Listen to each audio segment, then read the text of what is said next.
Hello everyone, আসসালামু আলাইকুম। কেমন আছো সবাই?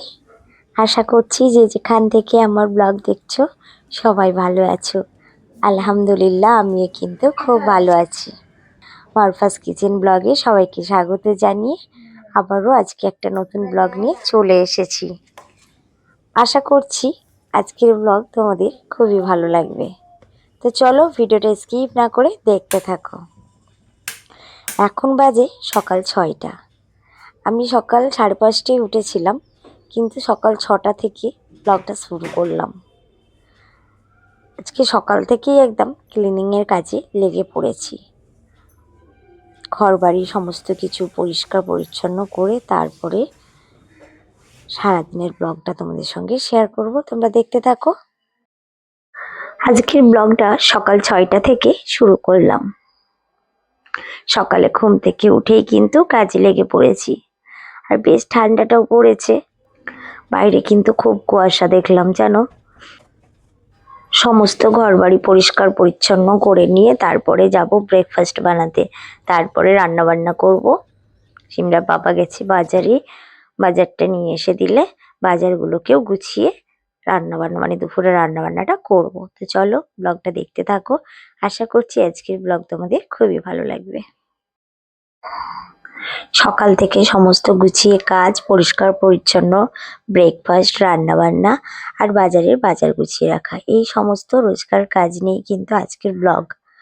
তো বন্ধুরা, তোমাদের যদি কোথাও কোনো অংশ ভিডিওর ভালো লেগে থাকে তাহলে প্লিজ লাইক কমেন্টে শেয়ার করে দিও।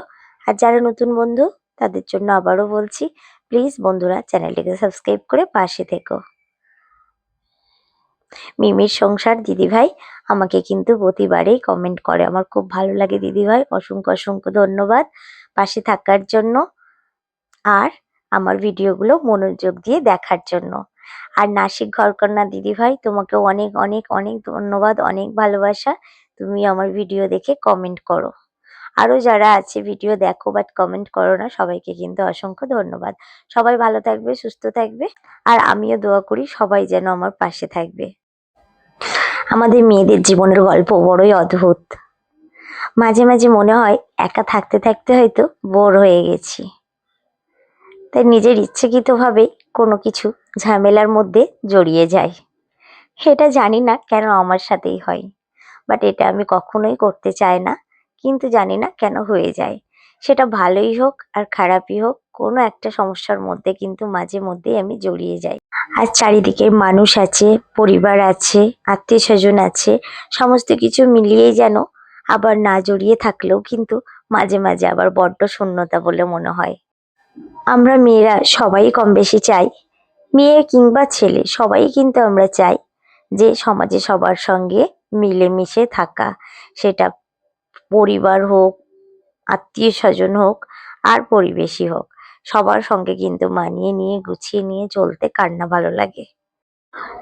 আসলে ছোট থেকে একা একা থেকে তো মানুষ হয়নি, তাই একার মতো করে জীবনটা চালানো আমার পক্ষে সম্ভব নয় যে একা থাকবো, একা খাবো আর একার কথাই ভাববো। আবার মাঝে মাঝে যখন কোনো কাজে কষ্ট পাই না, তখন মনে হয় একাই তো ভালো ছিলাম, কেন সবার মাঝে জড়ালাম। কিন্তু ওই যে বলে না, সুখে খেলে ভূতে গোতায়, কথাটা কিন্তু চিরসত্য প্রবাদ বাক্য। সবার মতো করে চলা বা সবার মনের কথাগুলো বুঝে যাওয়া, এগুলো তো সবসময় হয়ে ওঠে না। তাই সব মাঝে মাঝে হয়তো কোথাও একটা দেখবে তুমি ভাববে যে তুমি হয়তো কোনো ভুলই করে ফেলেছ। সবার কথা আমি ভাবি, কারো কষ্ট হলে নিজের মন খারাপ হয়, কারো কষ্ট দেখলেও নিজের মন খারাপ হয়। নিজের মতো করে বাঁচা, নিজের মতো করে থাকা, এটা আমি কখনোই ছোটবেলা থেকে শিখিনি, আর এটা পারিও না। হয়তো ভাগ্য আজকে আমাকে একাকী একটা জায়গায় এনে দাঁড় করিয়েছে বা একা থাকি, এই জন্যেই কিন্তু আমি সবার পাশে সব সময় থাকতে চাই। আর সেটা কোনো সাহায্যর দিক থেকেই হোক, আর সেটা যেমনই দিক থেকে হোক, আমি চেষ্টা করি সবার পাশে থাকার। কারো কষ্ট দেখতে পারি না, কারো কষ্ট হলে যেমন মন খারাপ করি, সেরকম কারো কষ্ট, কারো ভালো লাগা চাইতে চাইতে নিজের অনুভূতিগুলো কখন হারিয়ে ফেলি সেটাও কিন্তু নিজেও খুঁজে পাই না। নিজের অনুভূতিগুলোকে কখন চুপ করিয়ে দিই সেটা নিজেও টের পাই না। আবার অনেক সময় আমার ক্ষেত্রে এটাও হয় যে মানে সবার ভালো চাইতে চাইতে কখন দেখি নিজের ক্ষতি হয়ে গেছে সেটাও কিন্তু নিজে বুঝতে পারি না। এটা শুধু আমি নয়, অনেকের ক্ষেত্রেই হয় বা সবার ক্ষেত্রেই হয়। নিজের মন খারাপ, নিজের ক্লান্তি, নিজের চাওয়া পাওয়া গুলো কখন যেন পেছনে সারিতে দাঁড়িয়ে থাকে। কিন্তু আজকে কোথাও একটা আমার যেন মনে হলো যে নিজেকে একটু প্রশ্ন করি আয়নার সামনে দাঁড়িয়ে, সত্যি কি আমি এগুলো করে ভালো আছি, না নিজের সময়টা নষ্ট করছি। আয়নার ওই পার থেকে যেন আমি একটু উত্তর পেলাম। উত্তরটা পেয়ে আমার যেন হাসিতে না মনটা ভরে গেল, যে সত্যি আমি কত বোকা। সকাল এখন 8টা বাজে। তো চলো, সিমরার বাবা মানে বাজারে গিয়েছিল, বাজার থেকে এসে চা খাবে, কারণ আজকে সকাল সকাল ও বাজারে চলে গিয়েছিল। ঘুম থেকে উঠে বাজারে গিয়েছিল, তো এসেছে বাজার থেকে।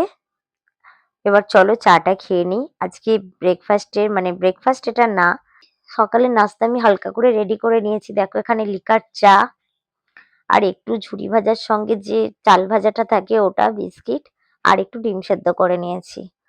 তো আমার তো এইদিকে সমস্ত ঘরবাড়ি পরিষ্কার পরিচ্ছন্নর কাজ কিন্তু কমপ্লিট বন্ধুরা। ঘরবাড়ি মোছামুছি সবই তো তোমরা দেখলে, তোমাদের সঙ্গে গল্প করতে করতে সব কাজই হয়ে গেল। এবার আমি চলে এসেছি ব্রেকফাস্ট বানাতে। আজকে ব্রেকফাস্টে একটু ঘুগনি করব আর পরোটা করব। অনেক দিন থেকে পরোটা খাওয়া হয়নি, ঘুগনিও খাওয়া হয়নি।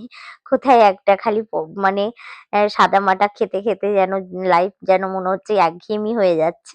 তো আজকে একটু মানে এইরকম আর কি সকালের নাস্তা রেডি করেছি। তো চলো পরোটাগুলো ভেজে নিই। অনেকে মনে করে একা তো থাকি, একা থাকা মানেই কিন্তু একাকিত্ব না। অনেককে দেখবে অনেক ভিড়ের মধ্যে থাকলেও কিন্তু সে একাকিত্ব জীবন বেছে নেয়। আমি কিন্তু একাকিত্ব থাকলেও কিন্তু অনেক ভিড়ের মধ্যে সবসময় থাকি। যাই হোক, অনেক তো হলো, এবার একটু নিজের জন্য সময় দিতে চাইছি, নিজেকে নতুন রূপে আবার করতে চাইছি। নিজেকে ভালোবাসতে চাই, আর তার সাথে চাই নিজের মনের অনুভূতিগুলোকে প্রাধান্য দিতে, আর চাই নিজের মনটাকে সুন্দর করে রাখতে, পরিষ্কার, যেখানে কোনো গলদ, কোনো কষ্ট, কোনো কিছু না থাকে। আমি আজকের কথাগুলো হয়তো তোমাদের কাছে একটু অন্যরকম লাগছে বন্ধুরা, কিন্তু তোমরা আমার এমন এক মনের অন্তরের বন্ধু, যাদেরকে আমি আমার মনের কথা বলে হালকা হতে পারি। হয়তো হতে পারে তোমাদের দেখিনি, হয়তো হতে পারে তোমাদের সামনে নেই আমি, কিন্তু এই যে পেছনের শব্দ শুনে যে এই যে বন্ধুত্ব, এই যে কোথাও একটা মনে হয় একটা বন্ধুও তো আছে যে আমার এই কথাগুলোর মর্ম বুঝবে, যে আমার এই মনের কথাগুলো একটু হলেও বুঝতে পারবে। তো দেখো সিমরার পাপা ব্যাগ ভর্তি করে বাজার নিয়ে চলে এসেছে, চলো বাজারগুলো গুছিয়ে নিই। আর একটা কথা তোমাদের বলতে চাই, সবসময় এটা আমাদের সবার মধ্যে থাকা দরকার, যে নিজেকে সবসময় ভালো রাখতে হবে। নিজেকে যদি না আমরা ভালো রাখতে পারি, ভালোবাসতে পারি, তাহলে কোনোদিন কাউকে আমরা কিন্তু ভালো রাখতে পারবো না। তাই নিজেকে সবসময় ভালো রাখার চেষ্টা করব। আর আশা করি তোমরাও, যদি আমার কেউ কথাগুলো শুনে থাকো, তোমরাও প্লিজ নিজেকে ভালো রাখার চেষ্টা করো। যতই যাই সমস্যা আসুক না কেন, নিজেকে ভালো রাখার চেষ্টা করো, নিজেকে ভালোবাসার চেষ্টা করো। কারণ নিজেকে না ভালোবাসলে না, তোমাকে কেউ ভালোবাসবে না। এইটুকু কিন্তু মানে চিরসত্য। তো দেখো এখানে কত কি বাজার নিয়ে এসেছে সিমরার পাপা, সবজি বাজার। আর এই শীতকালে মূলো খেতে যে আমার কি ভালো লাগে বন্ধুরা, কি বলবো। মূলো ভাজা খেতে আমার কিন্তু খুব ভালো লাগে। তোমরা কে কে মূলো খেতে ভালোবাসো জানিও আমাকে। মূলো শাক, মূলো ভাজা দুটোই আমার খেতে ভালো লাগে। মানে মূলো জিনিসটাই আমার ভালো লাগে আর কি। তো তাই সিমরার পাপাকে মূলো আনতে বলেছিলাম। প্রথম আমাদের যখন নতুন নতুন সংসার হয়েছিল না বন্ধুরা, তখন তো সিমরার পাপা এইসব সবজি একদম কিনতো না। মানে কি শীত, কি মানে গ্রীষ্ম, মানে ও পটল, ঝিঙে আর ডাঁটা এই সবজিগুলো ছাড়া অন্য কোনো সবজি কিনতো না। আস্তে আস্তে মানুষ কিন্তু পরিবর্তন হয়ে যায় বলো। তাই ও পরিবর্তন হয়ে গেছে, কোথাও একটা আমার সঙ্গে থাকতে থাকতে কিছুটা আমার মতো সবজি খাওয়া শিখে গেছে। তো চলো বাজারগুলো গুছিয়ে নিয়েছি সুন্দর করে, ওদিকে ব্রেকফাস্টও রেডি করে সিমরা পাপাকে দিয়ে দিয়েছি। আমি এবার একটু খেয়ে নেব। যতই সকালে ঘুম থেকে উঠি জানো তো, কাজ করে আমি শেষ করতে পারি না। মাঝে মাঝে মনে করি, অনেকেই অনেককেই দেখি আমাদের ফ্ল্যাটে, যে কি সুন্দর বসে গল্প করে, একটুখানি বাইরে বেরিয়ে ঘুরতে যায়। আমার কেন সময় হয়ে ওঠে না আমি নিজেও জানি না। আমার যেন খুব মানে সময়টা যেন আমার কাছে যেন খুব সীমিত হয়ে দাঁড়িয়ে যায় আর কি। তো যাই হোক চলো, এখানে আবার চিংড়ি মাছ নিয়ে এসেছে, তো চিংড়ি মাছগুলোকে আমি ভালো করে পরিষ্কার করে কেটে আর আজকে রেখে দেবো। আজকে আর অন্য কিছু রান্না করব না, যেহেতু বিফ নিয়ে এসছে বিফটাই রান্না করছি। আর এইদিকে চিংড়ি মাছগুলোকে সুন্দর করে গুছিয়ে রাখছি, মানে কেটে কুটে আর কি পরিষ্কার করে ডিপ ফ্রিজে রেখে দেবো, গরম করব না। আমি অনেকবার মানে চিংড়ি মাছ আনলে গরম করে রাখি, আজকে আর গরম করবো না, এমনিই রাখবো।